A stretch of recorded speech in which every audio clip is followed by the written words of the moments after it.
me round, round a champion, a champion. This is me, I still on it, 'cause you all wanna be loved. Yeah, you all wanna be loved. Hey, welcome back. I know y'all were dancing because I was dancing with the intro, but welcome to the Crimson Dynasty. Welcome for those who are new here, and welcome back to those who are our loyal fans. We really appreciate it. We have a really good show lined up today. We have a couple guests joining us, maybe within the next 20 minutes, but I really want to get into some topics that I think have been at the forefront of a lot of our minds. But before we get started, I do want to give a shout out to our sponsor, Workspace Solutions. So if your business is in need of a digital presence or a full-fledged marketing team at an affordable price, be sure to reach out to them. You can look them up online, reach out to them directly, and they'll be sure to help you with whatever you need. Now, for those of you who haven't seen me before, my name is Sishi. I am the host and an analyst for the Crimson Dynasty. Now, the Crimson Dynasty is still fairly new. We've been around for maybe a few weeks now. We are the sister channel of the Bama Standard, which I know that a lot of you are supporters of. So we really appreciate the loyalty. I always appreciate the engagement in our live chat. So feel free to share your thoughts, any questions you may have.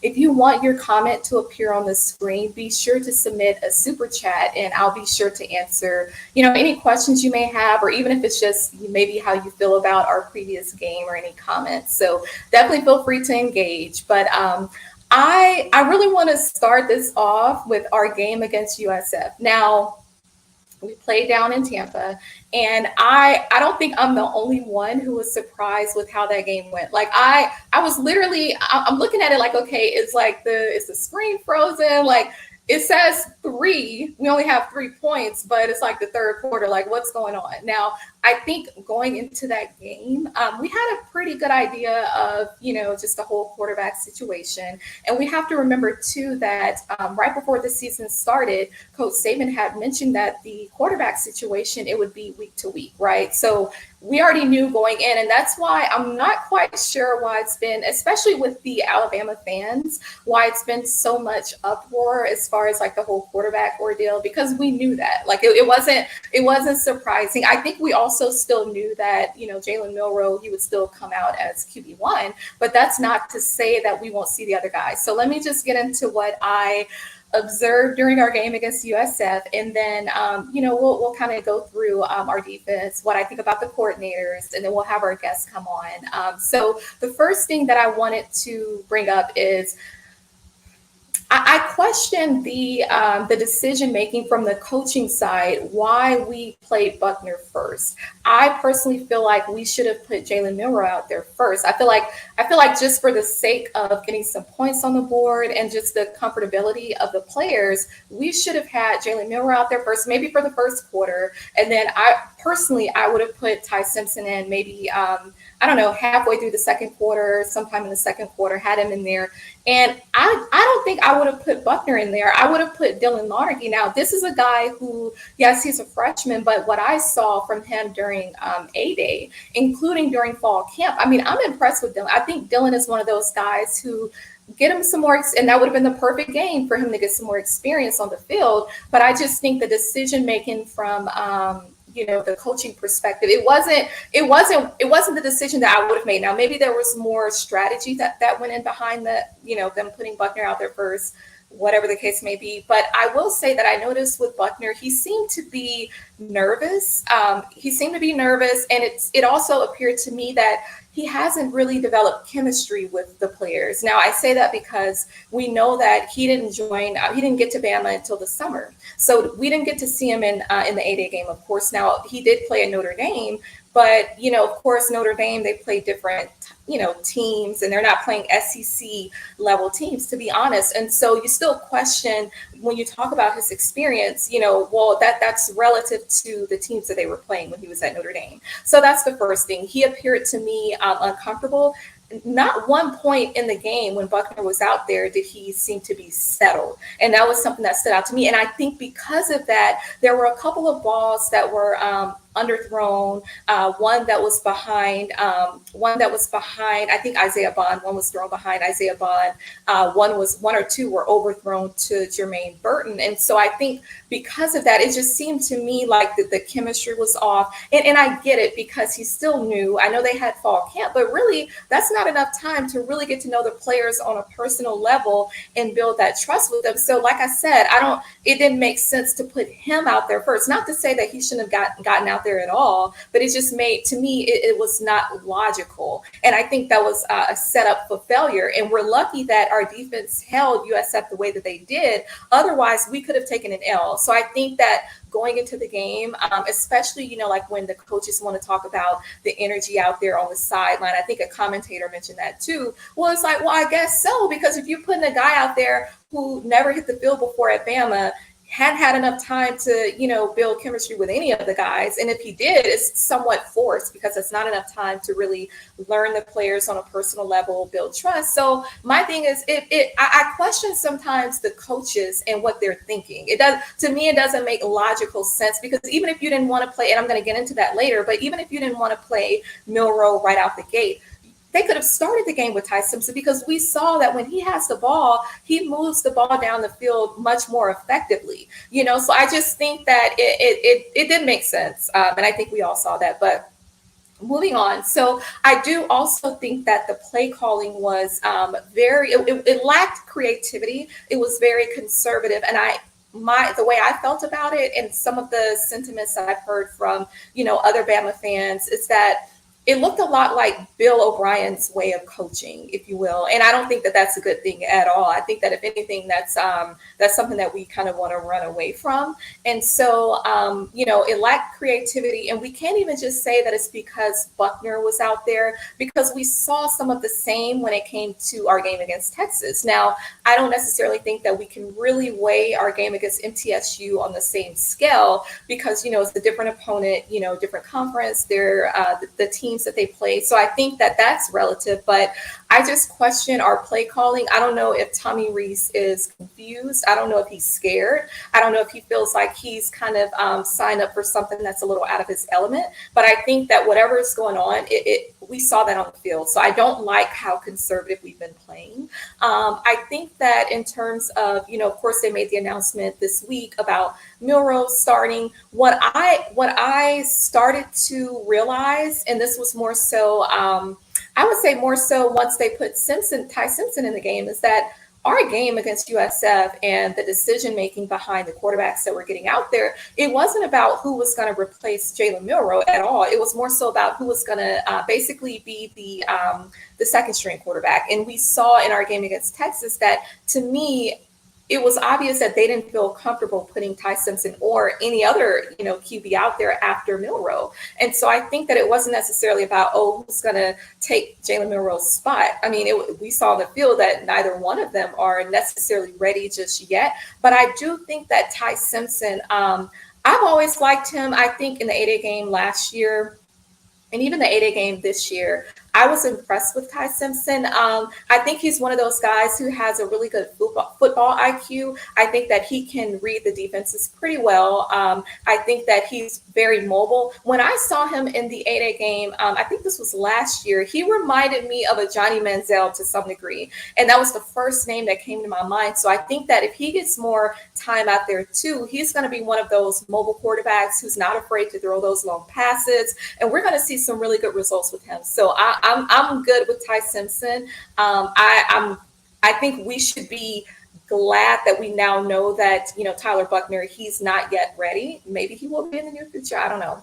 I will say that our O-line has been the topic of discussion for a while. I think from even during the summer, right? I think when we heard some, videos, saw some content from some of the players. I think our first game against MTSU, when certain, commentators talked about the size of some of our guys. I mean, it was just something that was really talked about for quite some time, and rightfully so. But now it's like, okay, well, we've done all this talking. Let it mean something. So when you look at our O-line, our game against Texas, for example, our game against USF, one player in particular, Caden Proctor. Now, I like Caden. I think that he's going to be a superstar, and I think that the coaches see that too, which is why he's starting. but I don't think that he should be out there just yet. I think he needs more time on the field. And I think that that's going to really help him out. He's going to feel more comfortable and more confident. But what I'm thinking when I look at, kind of like how the pocket collapses sometimes, our quarterbacks are getting sacked, and it matter whether it was Jalen Milroe or, Tyler Buckner, Ty Simpson, there's an issue, right? And so what I'm thinking is that, okay, the left tackle, I would like to see Elijah Pritchett at left tackle.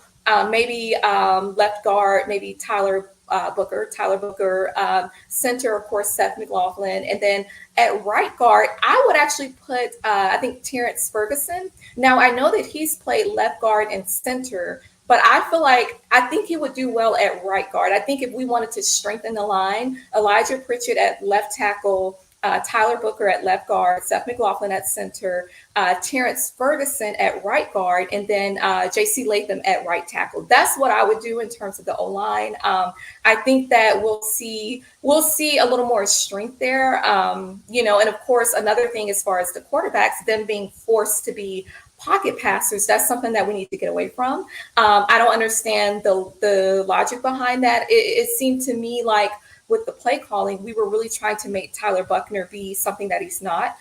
Ty Simpson, even Jalen Milroe in the game against Texas, and it's like that's not who they are. It's the same thing that Bill O'Brien tried to do last year, right? He tried to make Jalen Milroe a Bryce Young. That doesn't work. So I think as far as the coordinators, we have some cleaning up to do. I don't know. I wouldn't say that I'm necessary. Now, I will say the defense. So Kevin Steele, I'm impressed with him in terms of what we saw against Texas versus what we saw against USF. It's obvious that he's made some positive changes because we did see, our defense rushing the quarterback more. We just saw more physicality in the game against USF. That's what we should have done against Texas. And I think that it would have meant more. We should have made more of a statement against Texas. So, with this whole coaching, I know that a lot of times we focus on, the players need to be more consistent. But I also think that applies to the coaches. So I think that there needs to be, some level of accountability for the coaches as well. Now, as far as, what I saw in terms of the play call. And so it was obvious to me that we wanted to rely more on the run game. And I say this because if I remember correctly, we only threw the ball, I think maybe 25 times or something like that in the game against USF. So it was obvious to me that our plan of attack was more so the run game.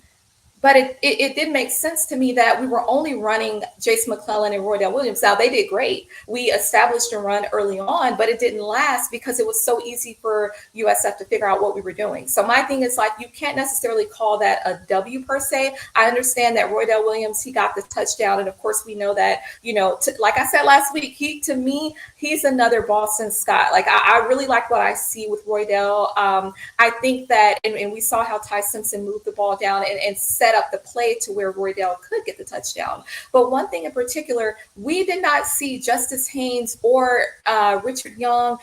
We barely saw Jam Miller. Now, I question the play calling because to me, it almost looks like Tommy Rees was confused. He didn't really know he didn't have a plan of attack per se, because if by chance the thought was, okay, well, let's establish the run game, let's rely a little more on the run game, then you would have Jam Miller out there more than just once or twice, right? You would have Justice Haynes.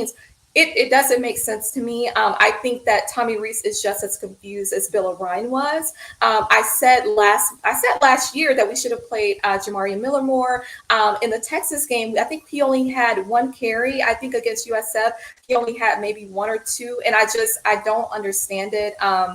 It really gets to the point where you wonder, maybe what they're seeing during practice isn't maybe it's not what we expect. I don't know. But from what I've seen from Jam Miller, I think that he's the guy that you want out there. If not every play, he needs to be touching that ball. And so I think there was a lot of confusion in terms of the play calling. I think that, with the rain delay, with the weather delay, they should have used that, to make some adjustments. And we didn't see that. I think we didn't see adjustments until later in the second half. And so honestly, I'm at the point where I'm just like, Tommy Rees, if you don't know what to do, give me your job. Like it's not rocket science at this point. I mean, that could be a stretch, but what I see, I'm just like, like 1+1 = 2. It's not that difficult. And I think that even though he hasn't coached in the SEC before, it doesn't matter. I think that, when you're able to assess the skill set of your players, and the level of talent that you have, and you're able to, at least to some degree, understand defense,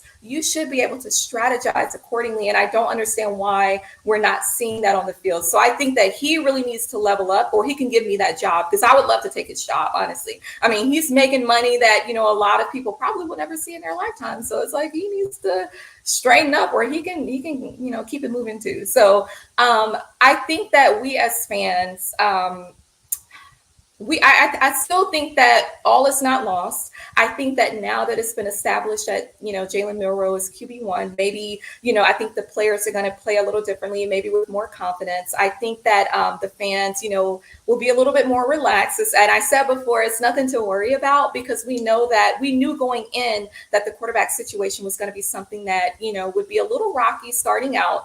But, I'm still glad where we ended up. Now, I will say, as far as receiving on the tight end side, it still didn't make sense. Now, I was happy to see CJ Dupree get his hands on the ball. I noticed in our game against Texas that he was doing a lot of blocking, but I didn't understand why they weren't passing the ball to him. Our game against USF, he had a really nice catch. I think it was almost 50 yards. And so I think that we need to see more of that. I think that CJ Dupree, he would be one of my go-to receivers. Of course, Amari Niblack, I don't think we saw him out there against USF. Let me just check this comment. Look, Mike Coleman, look, I'm all for it. Like I said, to me, it's not rocket. I know that I think having an engineering background, everything is like, I am more technical or more analytical, but I also still feel like it's not rocket science. Like, if we see this stuff as fans, and Tommy Rees is sitting in that box, he has a bird eye view, there shouldn't be any confusion. Like, give me the job, give me an analyst position out there. Like, we're going to be running circles around these folks, because they, like, with the level of talent that we have, we should be able to produce more than what we're seeing. And I'm gonna stay on that. I think with our tight ends, we have the type of depth that we haven't had in a long time. Amari Niblack, CJ Dupree, Robbie Oots, Miles Kitselman, and even true freshman Danny Lewis Jr. Like, if I were them, double type formations, I mean, we would be like running circles around everybody, even if it's just for a matter of blocking. Because I know a couple times when, our QBs were sacked, even in the Texas game, it was because a running back, one of our running backs didn't block their guy. And so I think having that, having more plays with like the two tight ends, even if it's not necessarily for them to catch the ball per se, but to block, they have the size. I just think that creativity in terms of the play calling and strategizing, we need to see more of that. And so I do want to see CJ Dupree out there more, getting more targets. We need to see Justice Haynes out there. We only saw him in the MTSU game. So that's not making sense to me. I want to see him out there more. I think Richard Young, I think that he needs more experience out there, but I do believe that he's going to be an elite running back for Alabama as well. Now, I will say that I don't know. I feel like with Milroe, had he been out there the first quarter, we wouldn't have just had 3 points on that. And I think the coaches knew that, but I think that they didn't really I'm not sure what angle of attack they were using with putting Buckner out there first. I don't even think that was really fair for Buckner, to be honest. I think that,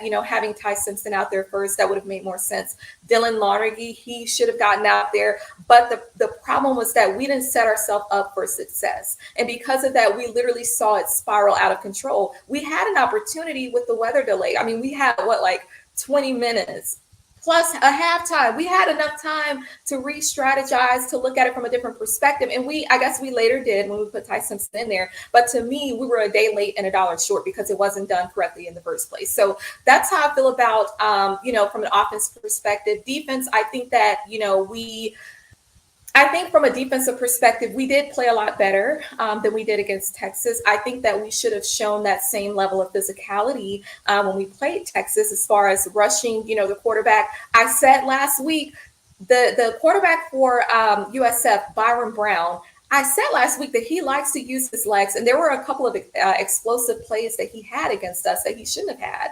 And so I think just being able to stop the run from his side, but also, I noticed that he didn't really attempt a lot of longer passes. And so I think, considering everything in perspective, I think our defense did the best they could with what they had, and I felt the same way with our wide receivers. They did the best they could with what they had. You have to establish that momentum up front, right? It's not something that you go into the game, everyone's already unsettled because they know that the quarterback who's starting is not yet ready. You don't establish a game like that. We should have had some momentum to where we had points on the board, and whichever quarterback stepped out there, they felt to some degree comfortable and not a lot of pressure to, put some points on the board. And oh my gosh, like here we are again, back out on the field. We need to control the clock. We need to manage the game better. And I think we saw that maybe later towards the end. But, imagine doing that against an SEC team. It doesn't work like that. You cannot play from behind and come out with the W all the time. And so I just think that, there were some opportunities for improvement. Needless to say, I had time to order food, run downstairs and get my food. I had time to clean up because it was just 3 points on the board. But I did pay attention to just how, like, the emotion that I saw on the sideline. It was literally silence as a lamb on the sideline. Like, I mean, you would think that they had, like, I don't know. It didn't make sense to me. It was quiet on the sideline. And to me, that shows us that even the players, even the ones that didn't get in the game, they didn't trust the play calling. They didn't trust what we had in front of us. And so I just think that we don't need to make that mistake again, to say the least. So overall, if I had to maybe call out certain names, I think Dallas Turner, Jihad Campbell, Chris, Braswell, certain guys, Deontay Lawson, they play pretty well in terms of the defense. Our secondary did pretty well, I think only allowing 3 points, I think that's good. So I'm impressed with the defense. At least we stepped up from that perspective. I think that our offense would have, had the play calling been better. It is time to deliver some justice to the SEC. Justice Haynes, look, I'm telling y'all, like, I think he's the X factor. He's what we need out there. And I'm hoping that we see him this game against Ole Miss, this is going to be like a game of redemption for us. I know we're only 4 weeks into the season, but I think that this is a game where we're going to have to make some serious statements on both sides of the ball. I see Justin Summerlin. We'll see a much different team this weekend. Murder Ball is coming. Trust and believe in it. Look, I agree with you, Justin. I think Dallas Turner, he was talking about the joyless Murder Ball before the season started. Look, and what Donnie Lee Jr. said last week when he came on, we don't even have to do a lot of talking. We just need to get out there and we just need to work. And that's what I want to see. I think that the time for talking, that's behind us, even with the coordinators. Tommy Rees did some talking, and Kevin Steele has done some talking too. Now it's time to put your money where your mouth is, literally, because the paychecks that they're getting, they need to put that money where their mouth is, or they just need to stop talking all. Because to be honest, I'm tired of hearing it. I think it gets to a point where. And let's see, Willie Beam, in fact, see, she technical cybersecurity pro. All right, right here, I'll be here. Okay, look, Willie, look, I'm ready. Look, Tuscaloosa is just a few hours down the road. I'm ready to go out there because, I'm tired of the talking. Like, people, and I know that it's rat poison. I know that people are going to say what they want to say, but we have a standard. I think that the players that we have who we need in terms of the players. I think that they know what needs to be done. They have the talent to get it done. It's just more, I think the coaching it's kind of, I think it's making the players a little unsettled. I think that you cannot justify justice. You cannot justify putting Justice Haynes in the game against MTSU, but he hasn't touched the field since. What's the point in getting these 5-star running backs, Justice Haynes, Richard Young, and we're not using them? What's the point in having J.M. Miller, who easily got at least average 6 yards per game when he did get in the game last year, and he's still doing it this year, but we're only giving him 1 or 2 carries? Like, it to me, it logically makes no sense, and I just really hope to see, because we can't pull that stunt against Ole Miss this weekend. We have a 7-game SEC stretch coming up starting this weekend. The stunts that they tried to pull last weekend against USF and against Texas, we can't play those games. Otherwise, from a coaching perspective, because I know a lot of times we want the players to take accountability. From a coaching perspective, they're going to have to take accountability, and they're going to have to own up to their. I hate to call it a failure, but I'm seeing failure so far. I see a comment from Jarvis. Time to shut the media up this weekend with the resounding dominant performance by the Tide. I agree with you. And that's why I say, like, it's at this point, I know we're still early in the season, but it's time out for all this talking. It's from our players, from our coaches. I know Coach Saban, he's going to say what he needs to say, but he's going to keep it to a minimum to where he still keeps people guessing, and that's good. We ain't got to say nothing. Like, we know when you're really about it, when you really got it, you don't have to say anything. And I think that's the posture that we need to take going forward. I think we need to leave it all on the field, because what we left on the field against that game against Texas, we left a lot of money. And to be honest, I think what we left on that field was Tommy Rees' paycheck. So they can give it to me, because I can draw up some effective and some successful plays that's going to make the players feel good. They're going to feel like their skill set is actually being recognized and it's actually being used, because there is no excuse for what you mean we're not in the top 10. Like this doesn't, it's disrespectful at this point, but we put ourselves in that position. And when I say we, I'm more so talking about the coaching. I think that it's no excuse to only have 3 points on the board. Now, I know we came out with 17, but, needless to say, that was at the end. We can't be doing that anymore. We're Alabama. We're about to hop right back in that top 10. And of course, there's a lot of opportunity for, those in the top, I would say top maybe 8 in the next couple of weeks, to drop. I see a comment from Eric. Everyone can't eat in every game. I agree with play more running backs, but there's only a certain amount of carries. That's right. But at the same time, Eric, and I see what you're saying, but I feel like looking at our game against USF and the number of attempts in terms of passing plays, it was only about 25 or something around there. To me, it was obvious that our strategy going in was not to just throw the ball all over the field. I don't think Tommy Rees really trusted Buckner or Simpson to, really make a lot of plays in terms of passing. So to me, that means that we wanted to rely a little more heavily on the run game. It should have just been Jace McClellan and Roydell Williams. In that regard, when you're going to rely more on the run game, for one, you don't want to burn those guys out. But for two, I feel like USF, they picked up on what we were doing, and that's why they were able to stop our run game within, I think, more so the second quarter and even the third quarter. So in that regard, if we're going to run the ball more, if we know that we're going to have Tyler Buckner out there, then he ain't making a lot of his passing plays. We need to be running the ball more. It doesn't need to be him. Now, I will say Tyler Buckner is not a pocket passer, and that's fine. But because of that, we should have created more plays for him to run the ball. I don't know how he would have felt about that, but we should have had Justice Hayes out there. Not that we have to have every running back touch the field, but why not? I mean, look at Ole Miss when they play. I think when they played Tulane or Mercer, they had so many. I think they had at least 7 or more wide receivers touch the field. These types of games, that's when you really want to utilize the game to put more guys up. We talk a lot about, okay, well, this guy needs more experience on the field.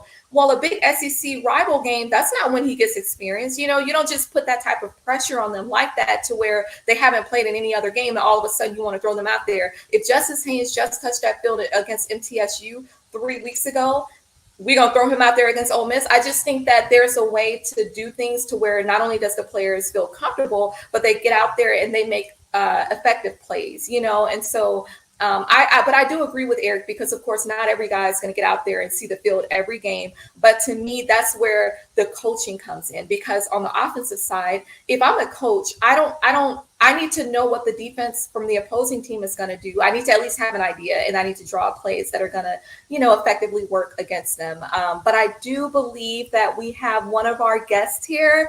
I think y'all are going to be excited. Let's go ahead and let him into the room. Hey. How are you?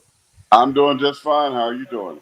I'm doing great. So y'all, we have Corey Miller. I know a lot of y'all know who this is, but I'm just going to go ahead and give him an introduction. I don't think that I can give him an introduction that's warrant of what all he's accomplished, but I'm going to try and give you some justice here, Corey Miller. So we have Corey Miller here. Now, he didn't play at Alabama. He played collegiate ball at South Carolina, but we know his son, Christian Miller, who played at Alabama. So Corey Miller, he was a linebacker at South Carolina. I started to say USC, which of course it is, but for the Gamecocks. And he also went to play professional football for the New York Giants and the Minnesota Vikings. Now, I know that, Corey, you made a huge statement when you played professional ball. Your name was heard everywhere. We know what you're about, and your son as well, Christian Miller. But I think that what's even more to me, what's more appealing is what you did after retiring from the NFL. So I know that you worked as a host for the Corey Miller Show that aired out of South Carolina, and then I know that you went on to be an ordained pastor, which you're called the pastor of pain, right? So I want to know. And it's funny because my last name is Payne, Payne. So when I read that, I was like, that's crazy. The pastor of pain. Like we gonna make them feel that pain, Corey. But I want to first allow you to speak on just what you're seeing so far. How do you feel with we're almost at game 4. How do you feel so far with what we have? Well, first of all, thank you so very kindly for allowing me to be on with you, and it's definitely an honor and a privilege, and looking forward to the conversation. Thank you so much. Yeah, I'm with a lot of folks. I'm definitely um, little concerned based on what I've seen through a 3-game sample size, but I Mhm. also know as a former athlete, former player, that sometimes teams can take a little bit longer to form their identity and figure out who they are, and Mhm. then snap, right, and then you get Mhm. totally football team. I'm definitely hoping that's the case for Mhm. Alabama. But up to this point, going into the season, the quarterback situation, not knowing who was going to take the bull by the horn, so to speak, and really run with this team. I felt the whole time it should have been Jalen Milroe. I had a chance to go to the scrimmage with Christian practice. It was pretty clear this is the right guy for this job, and now Nick Saban sees that. But I think that's going to help clarify and clear up some things. The offensive line plays the big story, really. Their lack of, creating space, their lack of protecting the quarterback has been an issue. Alabama protection rate is horrible. That's shocking to me after we heard so much from Latham and Booker about how they're going to dominate, they're going to make people quit, they're going to get back to that standard of Alabama football, and we haven't seen that. So that's pretty shocking to me. But all that being said, they have the talent. We know that they got one of the deepest rosters in all of college football, but they just haven't found themselves. I mean, they don't have that continuity going right now, and I think this week is a big week for that to click, right? And I don't like player only meetings. A lot of times I've been a part of those. They were really unproductive. You get a lot of screaming and cursing, and guys want to fight each other. So nothing normally comes out of those things. But in this particular case, I think it was warranted. I think it's going to work. I think they had to just say, hey, we got to change some things. We got to get back to Bama football. We got to be where our feet is. We got to do the things that we know that needs to be done. And I expect that to happen. I think they're excited about Jalen being now the quarterback. Jalen now getting that nod to say, hey, go do your thing. And they're going to move forward. I said today on the Miller's Edge show on the Tide 100.9 that I felt like it's going to be different than what people think. People are going to go by what they've seen the last 3 games. I think we're going to see finally who this team is. Running the football, quarterback runs, play action passes, counter plays in the run game, attacking on defense, secondary making some plays. They're going to have an opportunity. We know Lane Kiffin is going to try to get them over the top. They're going to try to get big plays down the field. But I think these guys have had enough and heard enough of the different rap poems that Nick Saban would talk about. Normally it's all the praises, right? How good you are and how awesome your team is. The rap poison has been totally the opposite. They're not good. They're not. They can't do this. They can't turn it around. They've heard all of these things, and so I think it's going to work in their favor. I think they got some guys that stepping up leadership roles. Booker being that guy. Nick Saban saying by him not playing, even how that was a difference maker offensively. So I'm going to take the positive once again. I was a little hesitant, but I'm stepping out there on faith and believe that they're going to change things. It's not that they can't play. It's not that they're not good enough. They are. But it's all about getting things right, getting things to jail, everybody getting on the same page. And that's the coaches, too. That's your offensive coordinator saying, I got to call plays that fit my personnel. I got to call plays that fit the guy's skill set at quarterback. That's Tommy Rees. And I'm looking at him because He can help the offensive line. He can help the quarterback by changing that. Now, is that Nick Saban or is it Tommy Rees? I don't know, because Bama has said this is our offense and that's what we want to run. You don't have a quarterback that can run this offense. So if a coach refuses to change, then you're being really silly. You're being really setting these guys up to fail. And that's what I think has been happening. It's not so much the players. For me, I put that on the coaches. Because if you don't look at what you have talent-wise and say, I'm going to devise a scheme that support what my kids can do, setting them up for failure. And so that's what, in my mind, has been going on. But I think now they're at the point of changing some things and saying, hey, you know what? We've seen enough. Let's do what we need to do and get back to our winning ways. I agree with you, and it's so interesting, Corey, that you say that, because since our first episode, I always say, now I've never coached before, but to me, it's not rocket science, right? One way to evaluate the coordinators or any of the coaches is if they're able to assess the skill set of our players. I mean, to me, it's like, what I'm seeing, at least on the offense, is we're making some of the same mistakes as last year, right? It's like they're trying to force the quarterbacks to be something that they're not. You should be able to, we've had enough time to assess their skill set. So create plays around that, and I think that that's something that maybe they're starting to realize. Now, I never questioned if Jalen Milroe would be QB1. I think that, you line him up with all the others. We know that he's the better quarterback. We know that he's built that chemistry, with the different players, not even just on offense, but on defense. But what I started to notice, and I want your take on this, I started to notice just in our game against USF that that game wasn't necessarily about who was going to take Jalen Milroe's spot. It was more so who's going to be, the second string quarterback, and rightfully so, because I think we made a mistake going into the Texas game,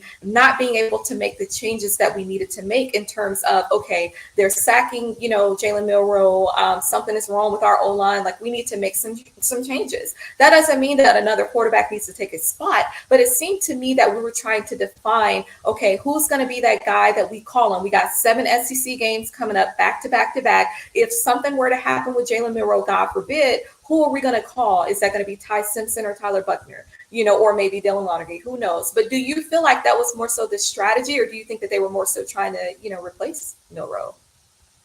That's a wonderful question. Your point is so good. That's what I was kind of saying too. But the fact that they didn't put him in the game bothered me, right? So if that's what you were doing and you're in a dogfight against a team that you should run through like diarrhea, and you got your best guy over here that's not doing anything, that's ludicrous to me, right? That's just ludicrous coaching. So I don't know if that's the case or not, because they didn't put Jalen in the game and say, hey, come and rescue us. We made a mistake. So now they do know. Jalen Milroe won without playing. Jalen Milroe sat back and was so positive and so supportive of his teammates and those quarterbacks, and he just sat back and said, you know what? Let them go. If they are better, then they will show up. If I'm the best guy, then it's going to show up. Well, the latter happened, right? He didn't play one down, and people came away with, oh, Lord, we know Tyler Buckner, which I told them numerous times that was not the case. I don't know what they were seeing in practice to make that happen. The only thing I could suggest is that they brought Tyler Buckner in with Tommy Rees from Notre Dame. I've seen him. Last year playing South Carolina, the Gamecocks in the Gator Bowl. He made some plays, but he made a lot of horrible decisions. 3 turnovers in that ball game, 3 interceptions, by the way, 1 for a pick 6. Ty Simpson has a lot of ability and talent. He's just not ready. You can just tell he's not comfortable, he's not confident, and he's not ready to take that post. But the guy that is, that's Jalen Milroe. He has swag about him. He has moxie about him. And, he brings so much to the table. Why wouldn't you just let this guy from day one say QB1 and let's roll? Let's implement, let's scheme, let's go, let's let him be him. Let's not force a script, peg in a round circle, so to speak, right? And let him play ball. And so it took 3 games for you to get this. It's kind of concerning a little bit to me, but they did what they did. Milroe is ready to go, and now you go on with your season. But you're going to make fans like I was listening to one of our the road because they were depressing me on my drive to my house here on the coast. And I'm like, you got to be kidding me. But I think, sometimes coaches can be very stubborn, right? They can be really stubborn. There are coaches that say, this is my system. I don't care what skill set these guys have. You're going to be forced to learn what I want to do. And I think that's what we were seeing, especially against Texas, right? You sit there asking this guy to be a drop back passer where he's got to try to scan the field and what we call check with me packages where he can go up to the line of scrimmage and change the play, get him out of a bad play, put him into a good play, and then try to scan the field. That's not who he is. And your offensive line can't protect long enough for him to even do that. So, they just made some foolish mistakes. I'm not a big Tommy Rees fan as a play caller. There's a reason why he didn't go to Notre Dame with Brian Kelly. That said a lot to me, and I know some folks say, well, he was trying to be a head coach. I don't know about that, but listen, it hasn't been pretty. I choose to trust Nick Saban. He's won 7 national championships. He's the best coach to ever coach college football. He's had a lot of turnover with the coaching staff. There's no synergy there. And, the transfer portal, let's not forget, the transfer portal has hurt Alabama. They have lost backups, potential backups to other teams that would have been good players there. They're gone. So now when guys get hurt or you're looking for some competition, you got to go to a freshman, and that hurts you as well. So I don't think this is a championship team. I think they could get to Atlanta. I don't think there's no juggernaut in the SEC, the West and or the East. Alabama has a talent. They just got to go play. And, now they got the dude. Ty Simpson's going to be number 2.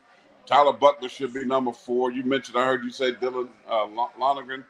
To me, I think this is a guy that you should be repping right now to start taking some quality reps, maybe at QB2 and or 3, because I think this dude has it. He has the juice. He kind of has what they want in a quarterback with their system. But he's not ready. He's still raw. But I think this is a guy that you may see before the season is over. God forbid if something happens to Jalen. But I think this guy got a huge upside that could be really productive for the Tide. So we just got to wait and see. Everybody's in panic mode, rightfully so, because this is a big game this weekend that they need and have to win, in my opinion.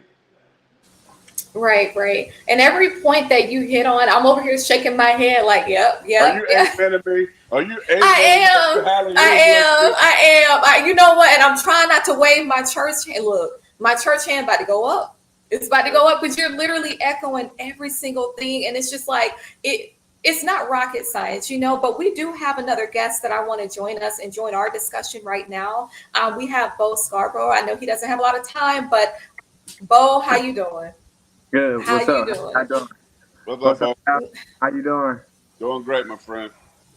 Look, it's good to have you on, Bo. We're not going to keep you too long. And I know, Corey, we're not going to keep you too long either. But I know that, Corey, you've been echoing a lot of the same sentiments that all of us have been saying. It doesn't take a coach to see some of the issues that need to be corrected. Now, Bo, Corey was just talking about our game against USF. And now I think, and I said the same thing, that I think we should have started the game with Jalen Milroe. And I think just to get some points on the board, just to get the guys comfortable, have some momentum. Now, how do you feel, Bo, I guess on the offensive side, particularly when it comes to, your position as running back, and, you excelled to a whole different level at Alabama, even beyond Alabama. But what did you think about just some of the play calling that you saw in the game against USF? To you, did it seem like they were just being conservative because of the quarterback we had on the field at the time? Or just looking at our game so far, does it kind of seem like maybe Tommy Rees doesn't know what he's doing?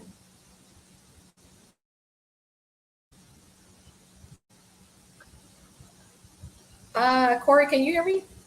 I can. Okay, I think. Bo can't hear Okay. Yeah, I think maybe he's having audio. Let's bring him back on and see if that fixes it. I know I just said a mouthful, but I can say it again because we've been saying it all along. preaching. I wanted amen you. We about to have us a whole sermon tonight. Then Sorry about that. I couldn't. You cut out, and I couldn't hear the last part. okay, I hear what you can said. can you hear me okay now? Yeah, I can hear you fine.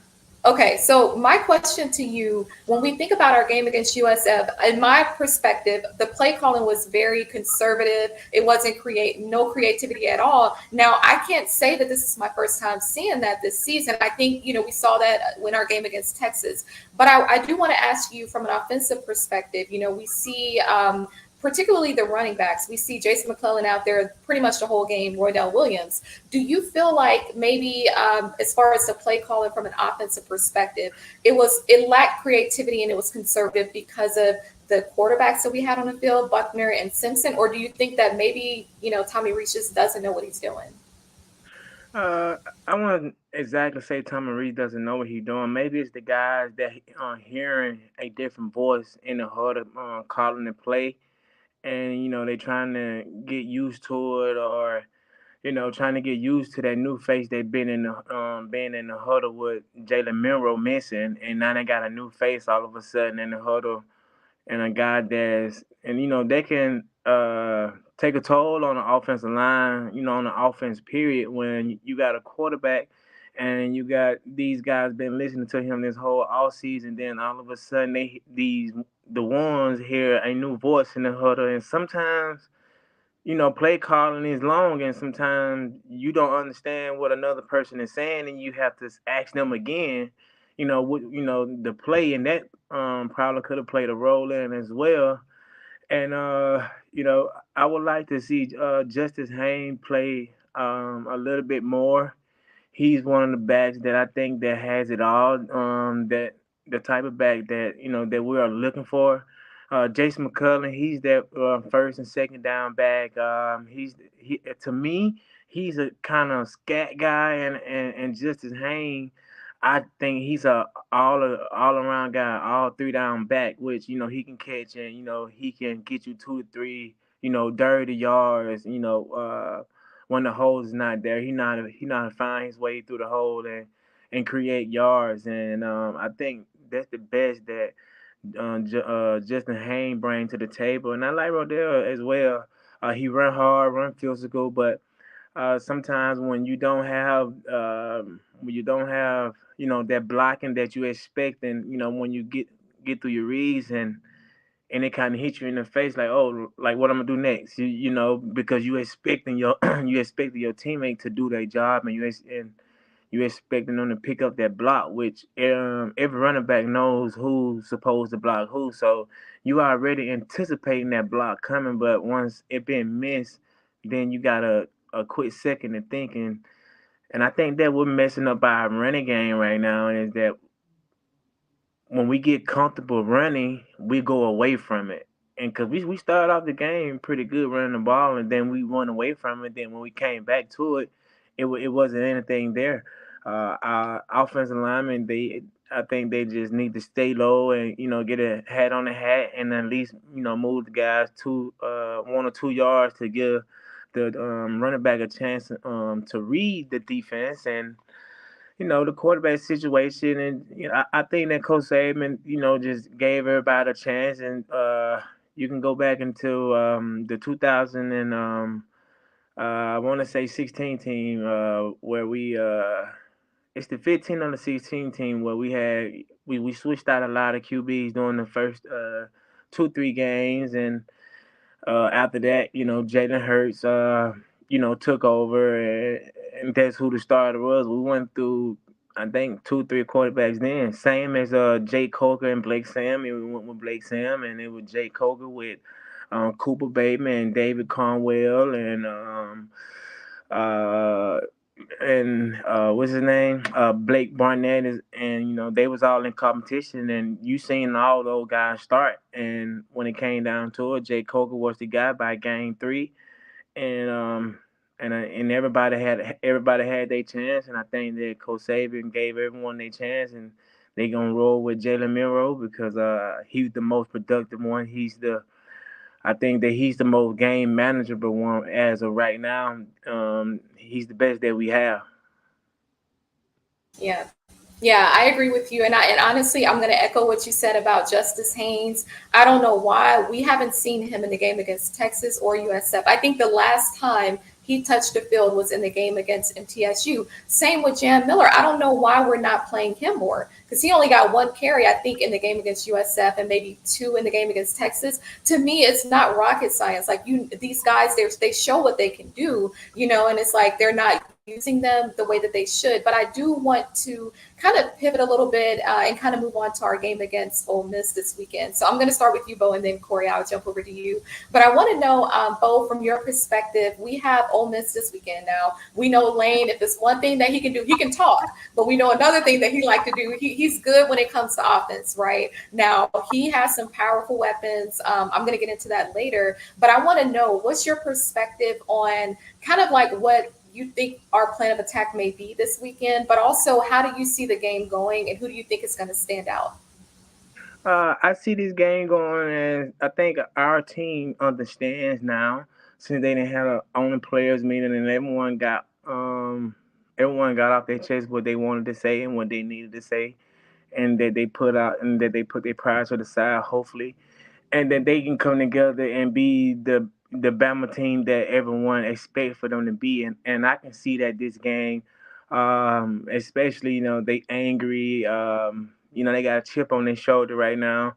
Everybody down on them. So if there's not enough motivation for you, I don't know what is. And from playing with Underlane, I can tell that Lane he gonna go at every weak point that we have, and you can expect to see a lot of plays that Sark ran against us because Sark was on the Kiffin at USC, and Kiffin is the mastermind behind it all. So you can expect that Kiffin gonna try to open up the scenes and get a guy into the flat so someone can take it, and the scene will be wide open, and he gonna try to get behind the defense for sure. And you can expect a lot of trick plays from Kiffin. Maybe jet sweep toss, jet sweep with a pass. I can see Kiffin doing that, and especially I can also see Kiffin trying us and going for it on 4th and 3 or 4th and 4, whatever the case may be, because Kiffin, he has those type of balls to do that, and he thinks that he does have the plays to do it. It's just that the matter is it gonna work or not. And our players just have to be ready for any and everything. Because with Lane Kiffin, you never know what you're gonna get. And you can get a Kiffin that gonna air the ball out all night, or you can get a Lane Kiffin that gonna run the ball down your throat, then air it out, or you can get a Kiffin that gonna trick you out, all night with trick plays. And I won't be surprised if Kiffin go for it on his own 50-yard line. And that's just the type of coach that he is. So, and especially with them having not only good players back this week, and it's gonna be pretty exciting for us to watch. And hopefully these guys, these our middle linebacker can, cover the middle. And even if we in Tampa 2 or cover 2, we can't let no one get behind us. And like Coach Saban say, if you that last safety, there's no way that a guy should get behind you. Yeah, I agree. And that's a really good assessment. Well, I know, Bo, that you have to jump off. I really appreciate you joining. I really appreciate your feedback. I think we have a lot to look forward to. And I definitely want you back on soon. So be ready. Oh, I will. Thank you. I All right. appreciate Thank you. Thank it. you. And then, Corey, I do want to know what are your thoughts about the game this weekend? Who do you think is going to stand out? And how do you think that the game is going to go? Wow, I love what Bo was saying. It's just a lot of good commentary there. How do I pronounce your name correctly? Tell me, because I don't want to mess it up. It's pronounced Sishi. It's like the letter C and then she. Sishi. Okay. Sichi. All right, Miss Sichi. Here's the deal with this, right? Um, back in the day, as a football player, as an athlete, your locker room was called a sanctuary, right? And I know we're living in a different day with social media and everything. I'm so sick of them talking and being vocal. Like, if you want to have a players-only meeting, keep it right there. It don't need to be broadcasted out there for people. Just do the meeting, do what you do, get back to work, right? So that bothered me a little bit. But if that's what they feel that they need to do, fine. They got a game coming up against Ole Miss. You got a former coach in Lane Kiffin. You got a former coach in Pete Golden, who a lot of Alabama fans were so glad to see gone. Now he's back in Bryant-Denny Stadium on the other sideline. You know, you have so much motivation, you know, to go out and play this game, to win this game, and make a statement with this game, right? That who you were and what you displayed the last 3 weeks is not who this Alabama football team is going to be going forward. What a perfect opportunity. You know, Lane Kiffin has been poking. He's been, you know, referring to the Dynasty with Taylor Swift crumbling and, you know, all the little things he has posted on X. He feels like that he's going to come in here and win this game because he's seeing what we all have seen. But that's going to change, right? So you got to go out here. For number one, you know who he is offensively. Just like he says he knows Alabama. Well, Nick Saban knows Lane Kiffin, right? So you know what he's going to do. You know he's going to take shots deep. You know he's going to run a lot of trick plays, so you better be ready for that. You know he's looking to steal possessions and maximize any opportunity that he may have. They like to run the football. Ole Miss last year was one of the top teams in the country at running the football. Well, the last 3 weeks they played, they haven't been great at that. So you know they want to get that going. They don't want to become one-dimensional against Alabama. So, number one, Alabama has to be able to stop the run. I don't concern myself with Mr. Dart, Jaxson Dart, I think is his name, the quarterback of Ole Miss, hurting Alabama running the football like we've seen numerous times last week with the dual threat quarterback. So I think we're going to be fine there, but they got to stop the run, get them in obvious passing situations and third down and long, and get off the field. They got to be better on third down defensively. And I feel better that the guys that were banged up and hurt or sick are back now. So that means we're going to have depth there in the secondary. We'll be able to run maybe too deep in this ball game. But we got to be great defensively. This game really is not going to be won offensively. This game will be won based on how this defense plays, right? Because I think in a game like this where you know Ole Miss likes to play fast, what do you do to counteract that? You have to be able to run the football. You have to be able to control the clock and play keep away. Keep that offense on the sideline as much as possible. So I believe we're going to see a little different wrinkle from Tommy Rees in the run game. I talked about today on the Miller's Edge about running some counters. Don't be so basic or generic in the run game, meaning running counter plays where you use those big tight ends, pulling across, you know, kicking out that defensive end, hitting those plays up off the tackle and getting 4 or 5 yards in the cloud of dust, keeping it second down, third down, manageable for Jalen Milroe. They can't become one-dimensional on offense. They can't have third and longs. First down is going to be critical in this game. They have to make positive yards on first down, right? So they're going to play that game, I believe, so they're not getting in those obvious passing situations where defensive ends now can pin their ears back and now get after the quarterback because we are concerned with the protection of this offense. So, you know, turnover is going to be key. But Ole Miss is not a great team. I don't know, see how much you have watched their offense. They're not really just wowing you. You can look at the stats and go, whoa, they're averaging 52 points a game. My God, they're great. They haven't been that. 73 points came against Mercer College right down in Atlanta, I believe, right? But if you watch the Toledo game or Tulane game, that's who they are. That's where they are right now. Georgia Tech game, that's where they are right now. So I'm not really fearful. I know people are saying, well, we can't block. Well, we're giving up deep passes, blah, blah, blah. Alabama should win this game. Alabama should be the favorite. But it's up to the coaches to call a good game. It's up to the players to play with great intensity and fire, tackle well in space because you know you're going to get isolations. You're going to get tunnel screens. You're going to get quick pass out there looking to – they're going to run stack receivers and try to get 5-7 yards. We're going to see all of that. So they're going to have to tackle well. You're going to have to be able to run the football. and be able to, get off the field on third down. To me, if they do those things, they're going to win the game 10-plus points or more. And so I'm not as concerned. If they come out and play with energy and fire, they're going to win this game. If they come out and we see what we saw against South Florida, they can lose the game. So this is the new Alabama now. They're not going to just blow people out. They're going to be close games. They're going to be in dogfights because that's just where they are right now. But they have to be able to win these types of games. Nick Saban cannot sleep if you allow Lane Kiffin to beat him because he's going to blow Twitter or X up. You know he is. He's thinking, this is my time. If you're going to get Alabama, this is my time. So Alabama got to accept the challenge, be who they are, go play football, block out the outside noise, channel all that energy, and go lay it out on the line. As you said, it's not rocket science. It's blocking, it's tackling, it's football fundamentals. Go play, go do what you do, have fun. That's the thing. Football is a game of passion, baby. You got to go have fun. You got to love this thing. I love it. When I talk about it, I freaking love it. You got to see yourself going out there and busting somebody in the mouth. You got to see yourself making a big catch. Enjoy this game. It's a blessing. As Nick said, it's a privilege to play at Alabama. It's a privilege to play football, period. It's a great game, right?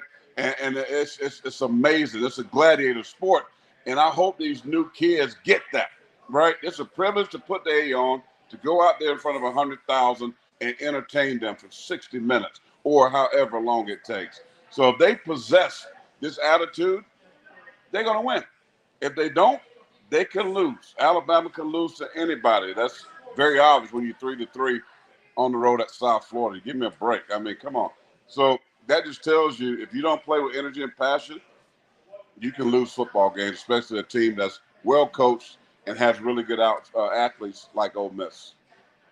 Yeah, look, everything you said was spot on. I hope the players hear it. If they don't, they're about to hear it. The coaches need to hear what you just said. And I think it's also worth mentioning that these last 3 games for Ole Miss, they've given up 50 points total. So to me, that says a lot. They've relied a lot on Jaxson Dart to run the ball. I think in the game against Tulane, he had more rushing yards than the running backs. And their running back, Quinshon Judkins, he's one we need to stop. That guy can catch. He can run. That guy is explosive. So we need to stop the run. We need to be sacking Jaxson. He's looking for this to be his breakout game. He hasn't been doing what he got 14 yards rushing last year, something like that. I mean, they haven't gotten him on track. They are beat up, too. They do have some injuries offensively. So, listen, that's all sounds good. But when you go out there, let me just tell you something. When you go out there and bust people in the mouth, I mean, listen, when Georgia the last couple of years, that defense had people scared, and that used to be Alabama. They brought fear, right? Them little cute receivers, you've seen them. They want to look pretty in the uniform, and, they got the beautiful trot like a little doe, and, they cute and fast. But one thing, we had a saying with the New York Giants, when you come into the briar patch, your butt going to get stuck. You going to feel me, right? It's like you got to put that thing on them. I mean, we can't be Mr. Nice Guy. So them little receivers in the slot, they want to run them screens. We need to see them some big hits. I remember Reuben Foster and the fan base, they hit that boom, boom, boom, boom, boom, but whatever, the Bama people used to do, boom, because they will land the wood. And this Alabama defense got to get back to that, baby. Having some fun, laying the wood, having a good time, celebrating, enjoying the game of football. If they play like this, they will beat them convincingly. But I don't know if this team had this right here between the ears to be able to play like that. I haven't seen it yet, and I hope I'll see it this week. Yeah, I agree with you. And really quickly, what's your score prediction? And then also, can you tell the fans about your show and how they can find it? Bama's going to win. I think it's going to be low scoring. I think it's going to be like a 24-16 type of game. Bama wins, pull away the fourth quarter. We'll see that four-minute offense like we saw against USF where they got the running game going. I think that's going to happen. Bama wins by 8, in my opinion. And you can check us out on the Tide, 100.9, the home of Alabama Crimson Tide Sports. 11 o'clock Eastern, 11 o'clock Central, 12 o'clock Eastern. I get that right. You can listen to Christian and I. I'm just, Christian is like the 3-piece at Bojangles, the dark meat. Well, he might be light, bright meat. I'm the dark meat. I'm just the biscuit on the show. Check us out there. You can hit us up on the YouTube channel as well. The Miller's Edge Extra will be live tomorrow, matter of fact, and then a post-game live after the game on Saturday. And then catch us on the pregame. Christian is a host there, too. I jump in with the boys, too, on the pregame show. I think it's 5 hours before kickoff. And you can follow me on Twitter, Pastor X, Pastor Payne 57. Let's go, CTI. Listen, I'm going to have to come on with you again. You breaking that thing down. I'm going to have to get you on our show. You know what? I would love to be on your show. And honestly, I have that passion too. And I'm like, we better see the guys go out on that field with us. It's no reason why we should have more passion than them. So I want to see that. I'm tired of them talking. We need to get out there. We need to win. Look, it's been a joy. It's been a pleasure to have you on, Corey. We have to have you soon. I love the energy. You know what you're talking about, of course. And I'm learning from you. So I really, really appreciate it. Thank you so much. Anytime you need me, just hit us up and get what you do. It was an honor and a pleasure. May the Lord continue to bless you and your endeavors. And thanks again for having us. And roll tide, and God bless. Awesome. Roll tide, roll. Well, look, y'all heard it from Corey. He's the guy. He's the go-to. We're definitely going to see him more on this show. I know that we're right at time. I try not to go over an hour, but I think it was well worth it for this show. Now, I do want to just touch on what I think as far as the game this weekend. I mentioned one guy in particular, Quinshon Judkins. This is a guy who I think he's probably their best running back. Now, I almost want to call Jaxson Dart a running back because he's gotten a lot of rushing yards this season. We need to shut the run down, right? We need to make sure that Jaxson, he doesn't have room to run. We need to make it to where he doesn't even want to run into that tunnel at halftime because he's going to be laid out on that field. I think that we need to be aggressive the same way that we showed up against USF, but times 10. We need to sack Jaxson Dart. And like I said, they've given up 50 points just across these last 3 games. I think only 7 against Mercer, but 43 against Georgia Tech and Tulane. So to me, that speaks volumes. Now, they do have some experience in terms of their secondary. They have a few guys who are the safeties who are seniors. I think they have a cornerback who's a senior. So I do think that there's going to be some experience on the field. I think that as far as Jaxson Dart, we need to make sure that he doesn't even have time to think because we're going to be right down his throat. I want to see, the Dallas Turners, all of our guys come out there and show what they can do. I think even Ulysses, different guys, Matt Jones, as far as their running backs, I think that all of them, we need to make sure they don't touch that ball. And if they do, they regret that they did. So I want to make sure that, their wide receivers, we shut them down. They have a few that I think that we need to definitely make sure we cover, whether that's, Jordan Watkins.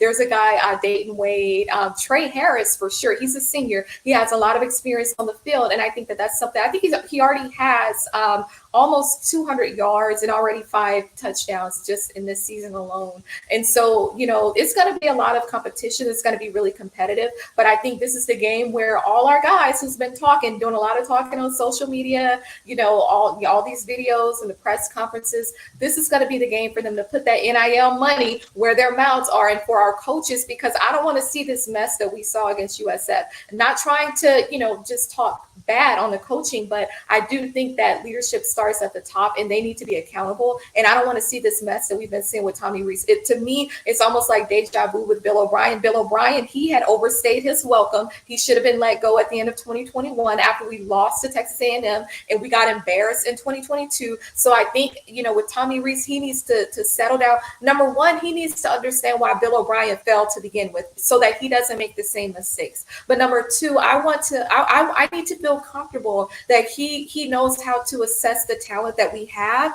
and that we see these folks. Because what's the point in going out and getting all these 5 stars for however many stars? We know that we have all the talent in the world, but if you don't know how to use them, then it's pointless. So I want to see some changes. I want us to be aggressive. I want to see that O-line, that we shouldn't be collapsing out there like we have been. Jalen Milroe, he better not get sacked one time. Now, Jaxson Dart, I think he's gotten sacked a couple times, particularly I think in the game against Tulane. So we need to go out there aggressive all 4 quarters. I said it before. I'm going to keep saying it. It's not enough for us to show up at 100%. We need to be at 110%. We lost against Texas at home. That was unacceptable. We lost by more points than we lost combined last year against LSU and Tennessee. That's unacceptable. To me, this is a game of redemption. I think it's going to be a game of us making a statement. We need to go out there, whether we blow them out or not. We need to show up. We need we're going to be back in that top 10. And I think if everything plays out the way it should, I think we're going to be a contender. I know that, people are skeptical about that, but I think that we need to put our heads down and do what we know to do. And I think we'll be okay. I don't necessarily want to give a score prediction. I feel like I've done that the last few games, and, I haven't seen it happen just yet. But what I am going to say is that I think it's going to be a very competitive game. We're playing against a quarterback who I think he had almost 3,000 yards last year. He is a dual threat quarterback, so he likes to use his legs, and he can use them very well. Has just as much rushing yards as their running back. So we just need to capitalize off of that. They do have injuries, but make no mistake, every one of those guys that touch the field, they have a freshman, Aiden Williams, wide receiver. I think that he's going to want to stake his claim, but he averages 22 yards per carry. So I just think that there's a lot of opportunity. We need to be competitive. We need to shut them down to the point where they're questioning. And Lane Kiffin, he can't be quiet for too long. We need to have him kind of putting his foot in his mouth during the game. So I'm excited about this week. I think that we have a stretch of 7 SEC games back to back. I think now that they've, solidified, we already knew this, but they solidified that Milroe is QB1. I think that we're going to see a lot more momentum coming out of that tunnel at the start of the game. We're going to see a lot more energy, and I think it's going to be consistent throughout the game. So I'm excited. I know that y'all are excited. A lot of us share the same sentiments, but I do want to thank everyone who's joined. Even the new people, we welcome all the visitors. Like I said before, I want this to feel more like a family vibe, like we're sitting around the dinner table, whether we're arguing, talking, whatever it is. I want us to feel like, we can all share our opinions. I do see a comment from Christopher. Sishi doing an amazing job, amazing at what you do. Nobody does it better. Look, don't get me started. I love it. Thank you for your feedback. Van Edwards, this show is fantastic, by the way. Sishi, you're doing an amazing job and killing the game. Big ups. You're an amazing addition to the Bama Standard. Thank you so much.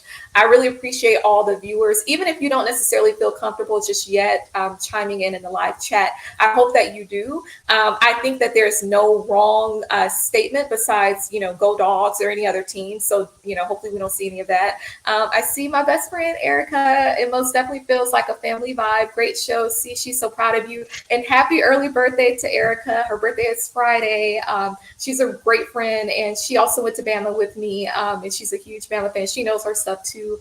I see Chris. We're going to see the Saban of old and hungry. Look, I think we're beyond hungry, right? We're that hangry because we've been disrespected, and not even just this year. I think last year and the year before. So we have a statement to make. Like I said, we're out of the top 10, and that's unacceptable. Even to be out of the top 5, like I said before, last year, I'm gonna say it again. We're in a position where we cannot afford to give anyone something negative to say about us, because we know with that so-called playoff committee, to me, they're a nonprofit organization because they shouldn't be paid a dime until they get it right, because they've disrespected us. So I think that we need to stop all this talk. It's cool to say what you want to say amongst each other, but at this point, put your head down, get to work, and just let your work talk for you. So we better see that O-line come out there. I don't want to see Jalen Milroe sack not one time. These wide receivers, they've done better with catching the ball, not as many drop balls. We do need to get a little better with creating that separation. I hope we see that.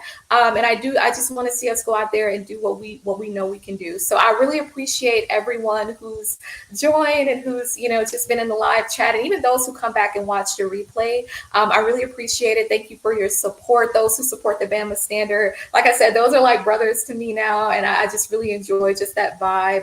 I'm learning I'm always a student of the game, so I like to learn. And then also, if you want to find me on social media, I'm more so on Instagram. It's beauty_of_intelligence. And also, I started a business a few months ago. I call it more so like your digital branding. We know that internet and social media is a huge thing. And so it's called Sishi Collective. It's, my name without the apostrophe, collective.com, where I offer web design services, e-commerce store services, all that good stuff. More so for, businesses, athletes, and music artists, just those who I'm more so around more frequently. But feel free to reach out to me if you have, any questions, any topics, leave them in the comments. And Yeah, without further ado, thanks for joining, and we will see you again next week. Roll Tide. We're going to win this weekend. Let's go ahead and speak it into the atmosphere and have a blessed night. Thank you.